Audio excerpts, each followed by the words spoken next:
He's trying to put the bike together, you know, and the shop's like, oh, well, you did a pretty good job. We'll hire you. And that's what ends up happening. Like, you know, like the criticism that we're constantly getting from the companies is we don't know how good your mechanics are to do a basic assembly. And I'm like, do you know what most shops do? I mean, I don't think the companies realize this. The companies don't realize is that the average, you know, bicycle shop doesn't train a mechanic and then have them do repairs. They don't do that. They just get the person in, somebody says they want a job, they need a mechanic, they just give them stuff and tell them to start working. That's what they do. Like, there's no, like, you're going to go to school, you're going to be, this person is going to train you and certify you to be qualified to do the assembly. They don't do that. That's not how this industry works. So, you know, when the company calls us up, the expectation is that they don't know how qualified the mechanic is because they believe that the average bike shop mechanic has been educated to be capable. And I'm like, no, actually they're not. That's not the normal pathway from I want to be a mechanic to I am a mechanic working inside a bicycle store. So what's like, is it changing? Like, I mean, it's basically nothing really changing, it's just a matter of perspectives, right? No, I mean, it's just basically changing. people didn't know that, now they get to know that, and it's frightening a little bit. I don't even know if they know. I mean, we've you know, we've had some. Well, with 3T, it's are your mechanics qualified to do this kind of work that we would need? So that's like a legitimate question. But the average company is like, you know, they're like, you know, can they assemble the bike? You know, because the comparison for Velotooler mechanics is the traditional shop. Because I think the belief is that the traditional shop mechanic has been trained. Okay, so then, like, tell me, like, why we didn't succeed, like, to some extent working with PBMA, because isn't it the purpose of the program to train the mechanics? Like, why it's not even, like, they... You know, I think what's happening is that PBMA is taking on the role of offering training. But would you start there?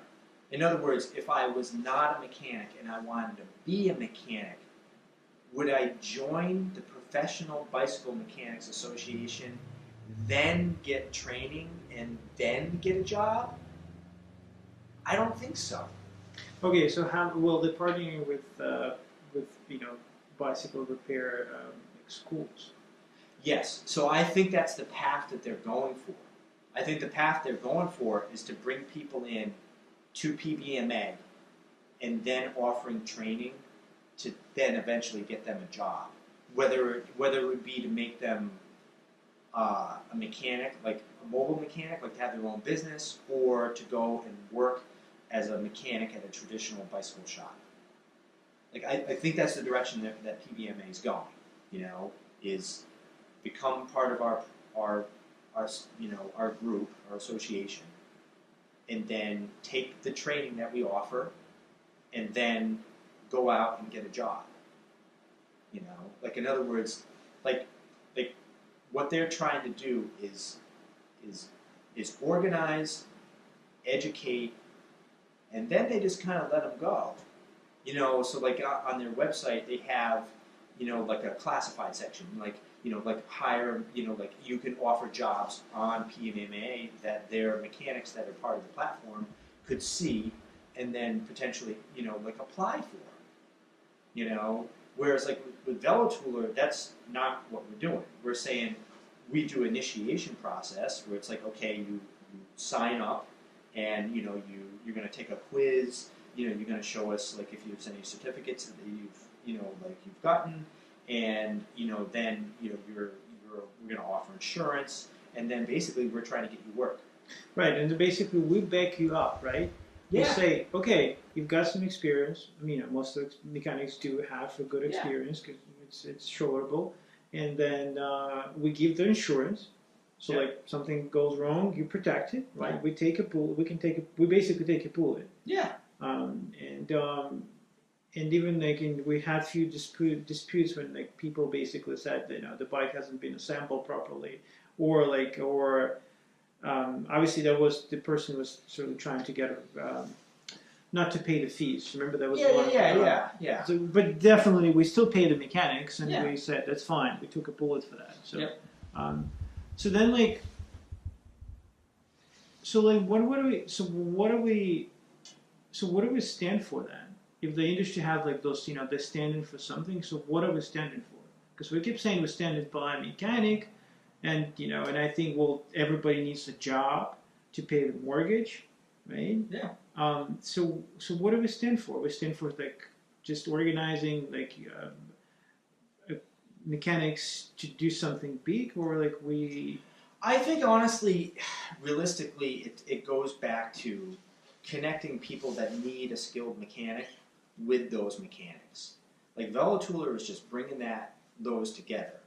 I mean that's what it's doing. It's because that's the thing. Like right now, there's a huge disconnect. Like if I have a bike and I need it worked on, and I go to the shop, then I have no idea what's about to happen. Like in other words, a cyclist that's not very experienced will take their bicycle into a store and they'll say, I want a tune-up. That's the most standard request. And then the bicycle store will say, okay, and they charge whatever it is they charge for the tune-up, some varying amount. And, what is entailed in a tune-up seems to kind of, it's not universal from shop 1 to shop 2 to shop 3. Everybody has a different version of what a tune-up is, and it's not always that well defined. And then that same customer will come back, at some later date, pick up their bike and go home, and then they just expect the result to be like something that they've paid for. So when a person pays money for that, their expectation is that it's good. And that's it. They walk away. But when you have, and that's like the average bicycle customer, they're not very experienced. They just know they need a professional to look at it. But when you have somebody that's a more experienced cyclist, most of the time they've had not a good experience bringing their bike to the shop. In other words, maybe one time it's done right and another time it's not. So then they have to go back and say, Joe did my bike the first time and he's a good mechanic. I only want Joe to do the repair. Does it happen this way, or they just basically? Yes. Okay. That's how most shops work. So in the latest bicycle retailer, they did a survey with a bunch of women. This was like out in Colorado. And one of the things that was kind of poignant that I read in there was that there was one woman who basically said, I choose to go to really small shops, bike shops, where the owner does most of the repairs, because then I know who's doing the work. And one of the things that Velotooler is doing would be to build up the profile of the mechanic themselves, to make the mechanic more marketable. Mm-hmm. I mean, that's the thing that's not done traditionally. You market the business, the store, and then you just would say, we have good mechanics. And there's no proof.